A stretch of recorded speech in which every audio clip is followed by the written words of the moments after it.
Welcome back to another what I watched in the last month video, and this is for the month of April. And honestly, I actually didn't watch as many things this month, but I'm excited to talk about the ones I did. I've got some controversial thoughts on some of these movies, and I just like talking about movies. So please comment down below, let me know what you saw this month, and let me know if any of your thoughts are different than mine. I do think everyone experiences different things when they watch a movie, and I'm just curious to know what you experienced. I just have to start with the movie that everybody's talking about right now, Everything, Everywhere, All at Once. This is a 2022 sci-fi adventure that is currently in theaters. It is an A24 film that is directed by the Daniels. I did go into this film blind. I had no idea what to expect, and I was in for the journey. I kept seeing all these videos and all these TikToks, everybody talk about this film and saying how amazing it was, life-changing, life-altering, mind-bending. I kept hearing these crazy allegations that this movie would be some kind of spectacular, crazy experience. I saw videos of people in their car after seeing the movie, and they were crying and just distraught, but in the best way possible, and I was just so excited to experience this film. Just wanted to know if this movie would affect me the way it's been affecting everybody else. I think the hype of people talking about it being so spectacular just kind of made me expect more. And I'm not saying it wasn't a film that didn't have a lot. It does. It's unlike any other film I've ever experienced. It is definitely different. It's just that it didn't change my life. It did not blow my mind the way that I wanted it to. I did not cry. I got like maybe a pinch emotional at some point, but like it did not have the same effect on me that it had on some people. And I was kind of disappointed because I really wanted to walk out of there and rave about this film. I was so excited to talk about this film in this video and be like, this is amazing, you need to watch this.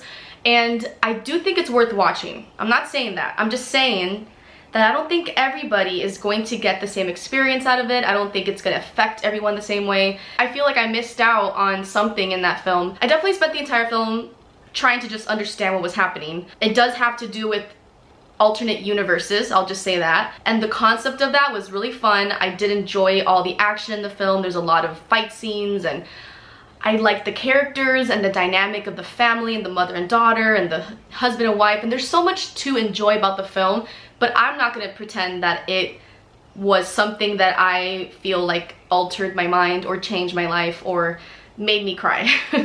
And I don't know. I'm curious to know what you thought and what you experienced, because I feel like I had to go home afterwards and go on YouTube and type in Everything, Everywhere, All at Once, ending explained, and like movie explanation. I felt just like a little dumb at the end because I was like, did I miss something? Like, what just happened? I do have a huge appreciation for the filmmaking process of this movie. It definitely is not a simple film to have filmed.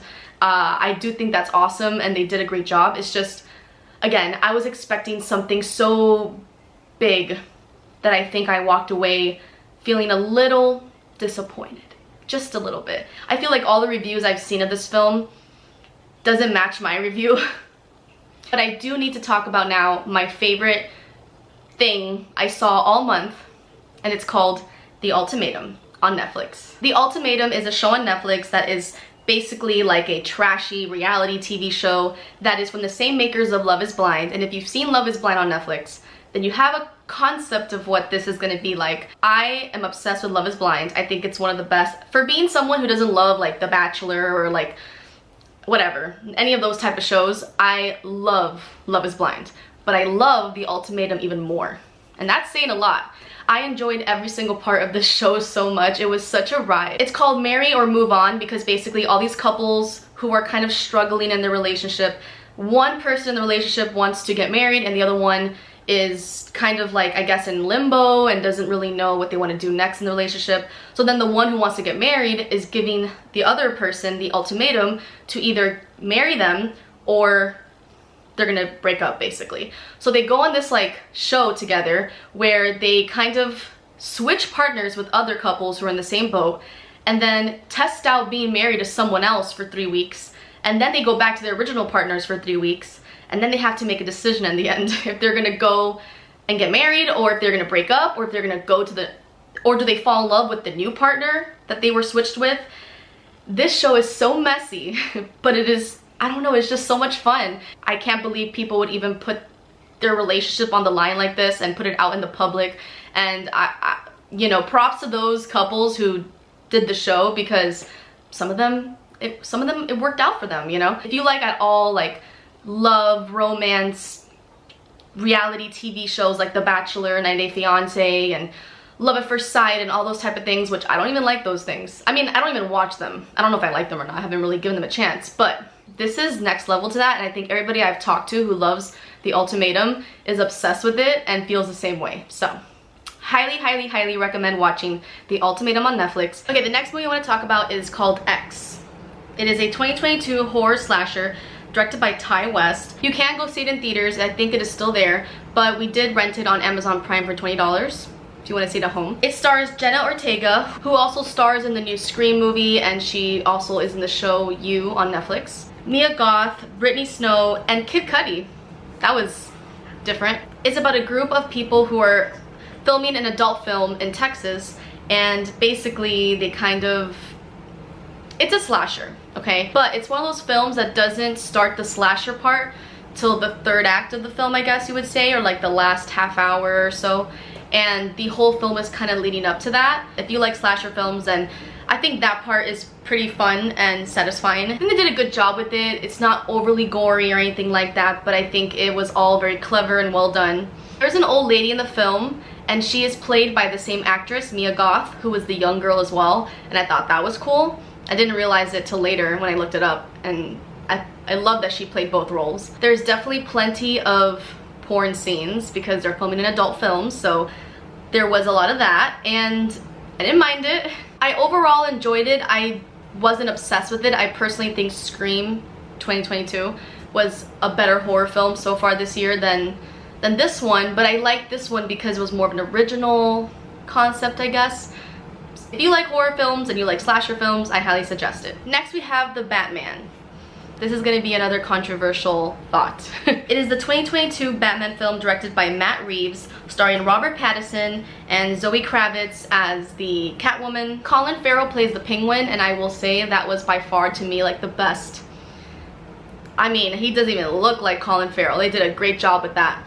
And then there's the Riddler in this film. I liked it, but I didn't love it as much as The Dark Knight. I know a lot of people feel like this is the best Batman. I personally like The Dark Knight better. I would go even as far as saying I prefer the cartoonish Batman films with Jack Nicholson and Uma Thurman as Poison Ivy. And I did like that this one was way more realistic and real world-like, but at the same time, I like the cartoony style of superhero films. Kitty just showed up. She always shows up while I'm filming. The Dark Knight to me was just more impactful because of the Joker with Heath Ledger, and I just liked the Joker as the villain. Although I did enjoy the Riddler and the concept of him having an online following and the way they intertwined it to like real life today, kind of using YouTube or social media as a platform to reach an audience, and I did like that part about it. I didn't care about Robert Pattinson being Batman. I've never really cared about who the actor of Batman is. To me, Batman doesn't really have like a lot of personality anyways, so I could care less who he was. Zoe Kravitz was beautiful, and I thought she did fine for Catwoman, although I don't really care about Catwoman, and I don't know, I was okay with it. It was very, very slow, and I didn't love that. I didn't love how slow it was. It was a little too long. In fact, they could have cut out like an hour at least. Everything was just so slow motion about it, and I know people love that about it, but I personally have zero patience and just wanted it to get to the good part. And I will say the ending was the good part. It definitely got really good, but I just didn't have the patience to deal with the entire first hour and a half to 2 hours of the film. It was fine. That's my opinion. I wasn't obsessed with it. I know a lot of people love it, so I'm obviously the minority, I think. But let me know what you think. The next film is Choose or Die. This is a new horror film on Netflix. It is more of like a tech horror based on a 1980s survival computer game that basically affects real life. Another film that I liked the concept of and thought would be really interesting and different, and once you start watching it, you're like, nah. It has a 30% on Rotten Tomatoes. I feel like that's accurate. I think I would give it a 30%. It just really wasn't my style of film. I didn't like the ending or the twist or whatever was, I just didn't care for this film at all. And again, I thought anytime I see that Netflix has a new horror film, I get excited. I liked the concept of it being like a 1980s video game, but it's just, I didn't care about the characters and I just didn't find myself into it. So taking a break from movies and going into TV shows, we have season 3 of Barry that just came out on HBO Max. It stars Bill Hader, and he's basically a hitman who wants to be an actor, and I love this show, and I'm so excited that season 3 just came out. It is not done, so I can't really give my review on season 3, but I just wanted to mention it because if you have not given Barry a chance, it is such a fun show. Henry Winkler plays the acting coach, and he's great, and there is this character, his name is Anthony Carrigan, who is, he's just this absurd, ridiculous character. He's like my favorite person in the whole show. And again, if you haven't watched Barry, give it a chance. Next we have Moon Knight. I'm sure mostly everyone's watching this one. I don't really need to talk about it too much. It is the first season, it's on Disney Plus, and it stars Oscar Isaac, who's from Miami, by the way, and I actually know someone who dated him in high school, so fun fact. I have no idea what's going on with that show. I think everybody's just confused right now watching it. It kind of reminds me of WandaVision in that way, where we were all watching WandaVision for the first 3 episodes or 4, and we were just kind of like, what is happening? And then it all starts to make sense. I think that's where we're at with Moon Knight, but I think it should make sense soon enough. Another show, Better Call Saul. They just came out with season 6 on Netflix. It stars Bob Odenkirk, and it is based on the Breaking Bad. It's not based on it, it's like a spin-off from Breaking Bad, which personally, Breaking Bad is the best show ever of all time. And we had never truly given Better Call Saul a chance. We tried watching like 2 episodes once, like when it first came out, couldn't get into it, and then someone told us how they like Better Call Saul than Breaking Bad, which I think is an outrageous claim because Breaking Bad is the best show ever. So we're watching Better Call Saul. We are on season 2 at the moment. I'm not super impressed, but I've heard it gets better, and we're trying to stick it out to find out if it does truly get better and if it is worth even comparing to Breaking Bad. But I'm curious to know if you like Better Call Saul. Are you a fan of Breaking Bad? Walt and Jesse, my favorite duo ever. Walt being my favorite character ever. Just the best show ever. Okay, going back to movies, we have a movie called See For Me. This is a 2021 thriller that's on Amazon Prime that I highly recommend you watch. It is about a blind woman who kind of encounters a home invasion, and basically there's 3 movies that this movie reminds me of. If you've seen Hush, which is about a deaf girl, but if you switch the deafness for blindness, and then think of the movie The Call, where there's like an operator helping someone, Kitty, where there's like an operator helping someone through an experience, there's that. But then also, if you think of the movie Don't Breathe, which is a home invasion that involves a blind person, if you think of those 3 movies, which are all good movies, then this movie has elements of all of that, but it's one of its own. I think it's great. I thought it was thoroughly entertaining, I enjoyed it, and I would say it's worth a watch. Okay, Spider-Man No Way Home. Saw it for the 2nd time, thanks to the fact that it's now on Redbox. So we rented it, we hadn't seen it since it was in theaters, and it is just as good the 2nd time around. It's one of the best, if not the best, superhero film I've ever seen, and that's a huge claim. I don't even love superhero films that much. I'm not a big Avengers fan, but Spider-Man No Way Home, I mean, the jokes, the nostalgia, just the action, the villains, the cartoonish comic book feel of the movie. I love this Spider-Man film. I do love the first Spider-Man film with Tobey Maguire from back in the, you know, early 2000s or whatever. I do like that one a lot, the most, but I think this one might have to top it, or maybe they go hand in hand. I don't know. It's just, I think it's like the most entertaining. Okay, the next film is kind of a weird one of those experimental strange films that is not for everyone. It's called I Blame Society. It's a 2020 film that is on Amazon Prime and Tubi, and it's kind of like a horror, I guess. I guess it's a horror film. It is about an ambitious filmmaker who thinks that she would be really good at getting away with murder. So she decides to make a film about how she's going to get away with murder. She starts filming herself preparing to become a murderer, and then she starts murdering people.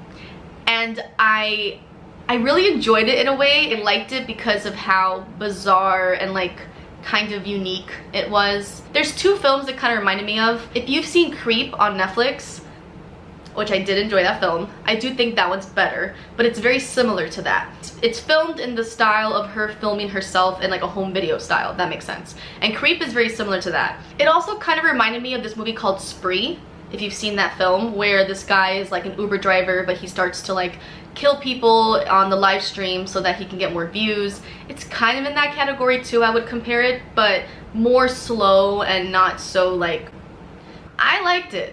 The next film is on the sad side, and it's called Life in a Year.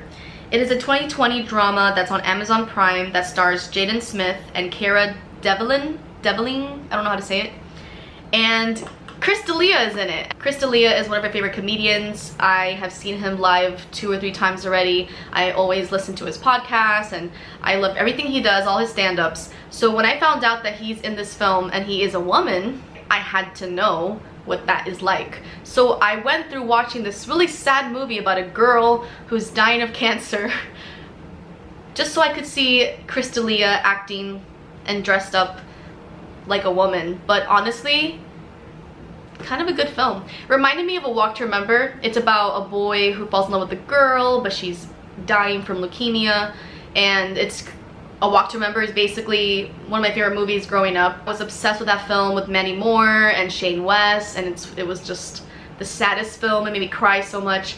This one, it got me a little bit. I don't get very emotional watching films very often, but this one, it had its moment towards the end where I was trying to brush off the feelings, but it gets sad. It's kind of a beautiful film. If you don't want to watch a sad film, don't watch this, but at the same time, it was good. And Chris D'Elia is part of the reason why the next film is on this list. It's called A Flock of Dudes. It is a 2015 comedy that stars Chris D'Elia, but also has Eric Andre in it and random people, like a bunch of people are in this film. Hilary Duff is in this. So when I saw that Hilary Duff and Chris D'Elia were in the same film together, I was like, I kind of need to know what this is. And honestly, this film is bad. It's weird how many actors are in this film. It's almost like they did it for fun. I don't think anybody really talks about this film or knew it existed, but yet it has all these people in it and it's not good. It's about a guy, Chris D'Elia, who decides that he's going to break up with his guy friends so that he could start to become, I guess, like a better person, so he could start to like focus on himself and like find a girl, because he's been so busy hanging out with his guys all the time that he hasn't really had a time to like meet a girl or start a relationship. So basically he breaks up with his friends, and at the end I think the whole message of the movie was hoes before bros. It was so cringy watching Chris D'Elia throughout the whole film, because like, I'm not saying he was a bad actor, I just think that like the things that were coming out of his mouth were not very Chris D'Elia. Moving on, next we have The Devil's Backbone. This was recommended to us by a friend of ours, and it is a 2001 horror drama that is by Guillermo del Toro. So it's one of his first films, and it's in Spanish. It has very gothic vibes, very classic style film. We really enjoyed it. It is about a little kid who is an orphan and he's in an orphanage. It's actually pretty good. I don't think it's my favorite of Guillermo del Toro's films, but it has that Guillermo del Toro vibe if you like his style of films. If you're a fan of his movies, then, and you haven't checked it out yet, I recommend it. The last few films are all going to be pretty random. They're just random films that I desired watching. Starting with Closer, which is a 2004 romance drama starring Natalie Portman, Julia Roberts, Jude Law, and Clive Owen, and it's on Netflix right now. I remember I saw this film probably back then, like when I was 14, 15 years old, and it had like such a huge impact on me. I was like obsessed with Natalie Portman and her little pink wig. I remember I was so obsessed with Jude Law. I thought he was like the most beautiful man. Now watching it again as an adult, I was so much more invested. I think this is such a good film. It's really about betrayal in a relationship and cheating and lying and love. It was better than the first time I remember watching it. Natalie Portman is still as beautiful, and now as an adult I feel like Clive Owen really outshines compared to Jude Law. Just saying. But Julia Roberts, I cannot stand her character in this film. She's the worst person in this film, but it's a great cast. Highly recommend. This next film is pretty out of my character, but I don't know why I wanted to watch this film. It's called Sisterhood of Traveling Pants from 2005. I was on a Y2K film kick. Like, I felt like watching early 2000s films that, like, I don't know why. But it's currently on HBO Max, and it stars America Ferrera, Alexis Bledel from Gilmore Girls, and Blake Lively. And it's just about these 4 girls who all share this one pair of pants, and they're all on summer vacation, and they're all going to different places for the summer vacation. So while they're all in their own journey, they're all sending each other these pants and sharing like what they've been going through. Like, one girl's in Greece and the other one's like in a summer camp, and like, I don't know, it was actually such a good film. I hadn't seen it since I was, again, like 14 years old, and I just felt like watching it. It's such a girly, cute film. I don't know, I guess there's really not much to say. It's cute. Okay, this last film I have to talk about, and I can't wait to talk about it. I've been like thinking about this film the whole month, and it's called Repo, the Genetic Opera. It is a 2008 horror musical that is currently free on Tubi. It stars Alexa Vega from Spy Kids and a bunch of random people, even Paris Hilton's in this film. It is a musical, a horror musical that people have been telling me for years to watch because I love Rocky Horror Picture Show. It is my favorite movie of all time, and everybody tells me, if you like Rocky Horror, you should watch Repo, the Genetic Opera. And I've had it in the back of my mind for so long. This month I randomly decided to just watch it, and this movie is horrible. I cannot even believe anybody would compare this to Rocky Horror. Has anybody seen this film? Do you know what I'm talking about? It looks so poor quality. It looks like someone put a filter, so the quality of the film is very blurry and like odd, and then the songs are not good, and they're also random. They feel like they're being made up on the spot, and it feels like the whole entire film is just, I don't know what the heck that film is about. I can't understand why it was made. The songs are horrible. The acting and the lines that are being said are so like awkward, and I don't understand how this film was approved. I don't know who likes this. For some reason it does have a small cult following. I have to assume it's because it's bad, because usually when films have like a cult following, for example Rocky Horror or The Room, it's typically because it's so bad that it's good. But I don't think this is so bad that it's good. I think this is just bad. But maybe I'm missing out on something. Maybe it's more fun if you watch it with a bunch of friends and you all laugh at it. I don't know. It was just so poorly made, and I don't know. I don't understand how that film exists. So tell me if you've watched it before, because that was a really random one. And yeah, I didn't really watch as many films this month, but some of the ones that I did watch were worth talking about, I thought. So yeah. Let me know what you're looking forward to watching in May. Are you going to see any films in theaters? Are you looking forward to anything that's coming out? Are you watching Barry? Are you watching Moon Knight? Are you watching season 6 of Better Call Saul? Just share everything. Give me recommendations. Toodaloo!